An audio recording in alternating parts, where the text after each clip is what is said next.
Corona से अभी लोग ठीक से उबर भी नहीं पाए थे। इसी बीच एचएमपीवी एक नया खतरा बनकर बढ़ने लगा है। सबसे पहले चीन से खबरें सामने आई कि देश में इस वायरस के संक्रमण ने अस्पतालों और शमशान में भीड़ बढ़ा दी है। सोमवार 6 दिसंबर को भारत में भी इस संक्रामक रोग का पहला मामला सामने आया। इस संक्रामक रोग को लेकर लोगों के मन में कई सवाल खड़े हो रहे हैं। आइए इस बारे में विस्तार से समझते हैं। ह्यूमन मेटान्यूमवायरस इन दिनों दुनिया भर में चर्चा का विषय बना हुआ है। कोरोना से लोग उबर नहीं पाए थे और अब एचएमपीवी एक नया खतरा बनकर उभरा है। सबसे पहले चीन से खबरें आई कि यहां इस वायरस ने अस्पतालों और शमशान में भीड़ बढ़ा दी है। संक्रमण के सबसे ज्यादा शिकार बच्चे हो रहे हैं।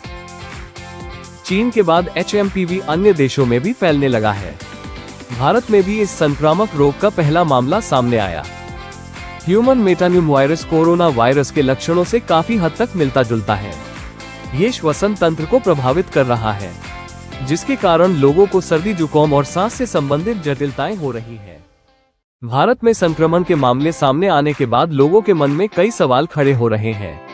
आइए इन सब के बारे में लाइव अपडेट में विस्तार से जानते हैं। ह्यूमन मेटान्यूमवायरस कोई नया वायरस नहीं है।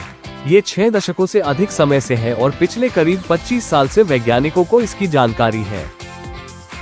ये एक आरएनए वायरस है जो जिंदा रहने के लिए प्राकृतिक रूप से म्यूटेट होते रहते हैं। रिपोर्ट्स के मुताबिक एचएमपीवी में नया म्यूटेशन हुआ है। इसके कारण चीन में संक्रमण के मामले तेजी से बढ़ने लगे हैं।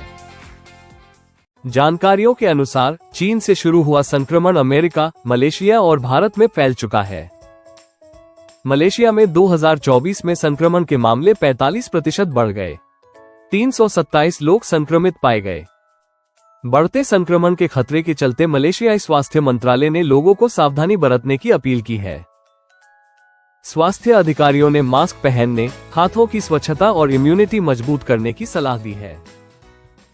यूएस में कई लोगों में संक्रमण की पहचान की गई है। हालात कंट्रोल में है। भारत में 6 दिसंबर को कर्नाटक में पहला मामला सामने आया। इसके बाद गुजरात, तमिलनाडु और महाराष्ट्र में भी संक्रमण रिपोर्ट किया गया। ह्यूमन मेटान्यूमवायरस कोई नया वायरस नहीं है। ये 60 साल से अधिक समय से है। एचएमपीवी के बारे में हम पिछले करीब 25 साल से जानते हैं। एचएमपीवी न्यूमोविरिडे परिवार और मेटान्यूमवायरस जीनस से संबंधित है। इसे डच वैज्ञानिकों ने खोजा था। साल 2018 में इस रोग से 11,300 लोगों की मौत हुई। 6 दिसंबर को भारत में इसका पहला मामला सामने आया। कर्नाटक के बाद तमिलनाडु, गुजरात और महाराष्ट्र में भी संक्रमित और संदिग्ध मामलों की पहचान की गई है। नागपुर में एचएमपीवी के 2 संदिग्ध मरीजों की पहचान की गई है। ये वायरस ज्यादातर 14 साल से कम उम्र के बच्चों और बुजुर्गों को प्रभावित कर रहा है। भारत में सामने आए ज्यादातर मामले बच्चों में है। देश में एचएमपीवी के मामले सामने आने के बाद से केंद्रीय स्वास्थ्य मंत्रालय अलर्ट मोड पर है।